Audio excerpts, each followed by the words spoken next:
realmente o missionário tinha essa virtude, né, de não misturar a política com a igreja, pelo menos em cima do púlpito da igreja, dando espaço para políticos e fazendo campanhas, não.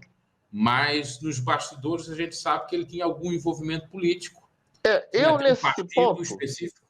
eu nesse Era ponto, até o mesmo partido do meu avô, né? Que meu avô eu nesse ponto, eu tenho, pelo contato que eu tive com ele, pessoas próximas à diretoria, eu posso testemunhar, tá? Que aí, especificamente nesse caso, aqui no Rio, quando ele ainda era vivo, houve uma tentativa de um político, que até é bispo de uma igreja aqui, já foi dono de rádios, é uma pessoa que já processou a Deus é Amor também, enfim, que tentou implantar política dentro da Deus é Amor, e o Davi Miranda foi contra e cortou, teve punição, aquela coisa toda que ele era contra e ponto.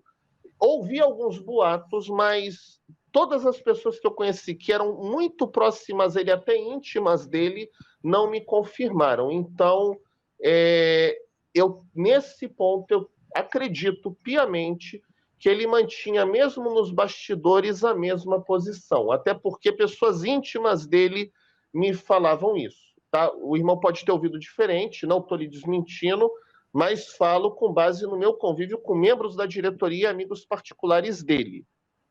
Sim, mas só que a questão é o seguinte, a gente ouvindo na rádio em 2010 e acho que em 2014 também, aquilo, querendo ou não, é política.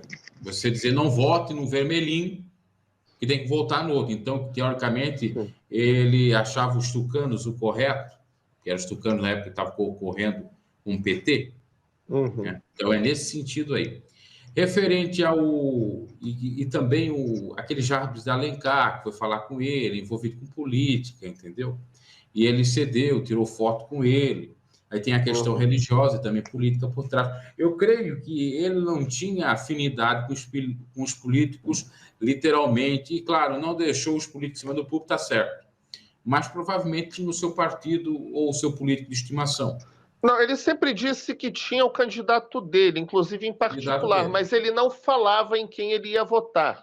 Não falava. Não falava, não. mesmo no particular. E eu estou lhe falando de pessoas que, tipo, Sim. encontravam com ele no Shopping Center Norte, fora do meio da igreja, e perguntavam, missionário, em que o senhor vai votar? Ele falava, não, meu voto é secreto, eu tenho meu candidato, mas para o povo eu só falo de Jesus, só voto em Jesus. E aí estou falando, inclusive, de um vendedor do Shopping Center Norte que ele frequentava a loja e me falou que perguntou uma vez. Tá? Situações assim. Não, eu compreendo. Só que a questão ali é da rádio, entendeu? Que eu ouvi, meu irmão já estava fora, também estava. Eu fiquei até um pouco escandalizado. O que tem que falar contra o vermelhinho ali? As pessoas votam em quem quiser. Se é só para pegar o da rádio, o que me parece, aí eu estou trabalhando com uma hipótese. A questão do comunismo, que o vermelhinho ia perseguir infelizmente, algumas... A influência que veio dos Estados Unidos fez com que... Perdurou, não foi só em 2000, exato. Deve ter foi perdurado. Até a morte dele, provavelmente.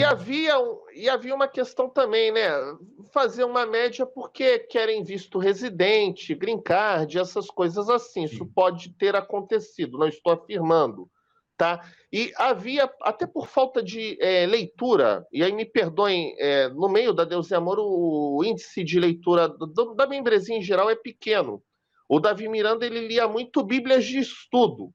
E comentaristas de Bíblias de estudo, que em geral são influenciados pela igreja americana, eles associam o comunismo e a esquerda a uma coisa maligna.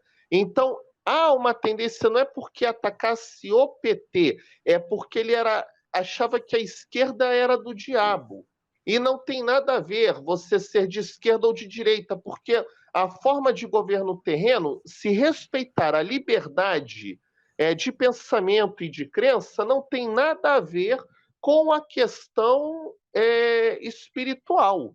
Tá? Exato. Há também uma questão, mas aí não foi o Davi Miranda.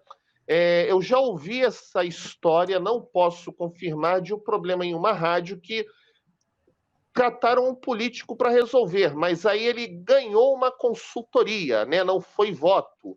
Ele cobrou um dinheiro para resolver lá com a equipe dele do gabinete. Mas eu ouvi falar isso, eu não posso afirmar, tá bom? Antes que alguém fale, vamos processar o Tenório, ou coisa do tipo, não. Eu ouvi, na época, um ex-pastor me contar que o fulano de tal, que foi deputado e foi prefeito até aqui no estado do Rio, em um município do estado do Rio, ele foi prefeito e foi deputado, que na época teve um problema com uma rádio, e aí, como ele era lá da tal da comissão, procuraram por ele e negociaram lá, deram um dinheiro para ele resolver, né? Já ouvi essa história uma vez. Similar a uma história que aí não é nada oculto, o R.R. Soares falou isso no altar da igreja dele, né? Uma vez ele foi a Brasília tentar fazer lobby para poder conseguir ali a concessão da televisão dele, né? Daquela, acho que é HIT que chama. Era HIT, ou era a Nossa TV, que é aquela de a cabo, uma das duas. E ele contou que ele estava procurando lá na Câmara, meio perdido, alguém para ajudá-lo no lobby. E um deputado que virou amigo dele, inclusive, o cercou no corredor e falou: a minha sogra frequentou sua igreja e o meu filho ia com ela e foi curado numa oração do irmão. Então, eu estou vendo o senhor perdido aí, o que o senhor quer? Ele falou: eu estou aqui para resolver problema de concessão, eu vou lhe ajudar e não vou lhe cobrar nada, porque o meu filho e a minha sogra frequentam sua igreja. Ele contou essa história no púlpito. No caso da Deus e Amor, a história que eu escutei, não estou afirmando, só foi um boato, é que esse político teria cobrado, como é muito comum em Brasília, tá? Cobrarem, ou faz campanha nos templos, ou dá um dinheiro, dá um presente. Isso daí é muito comum. Atualidades BG, atualizando e relembrando você. Se porventura não é inscrito no canal, se inscreva. Abraço e até a próxima.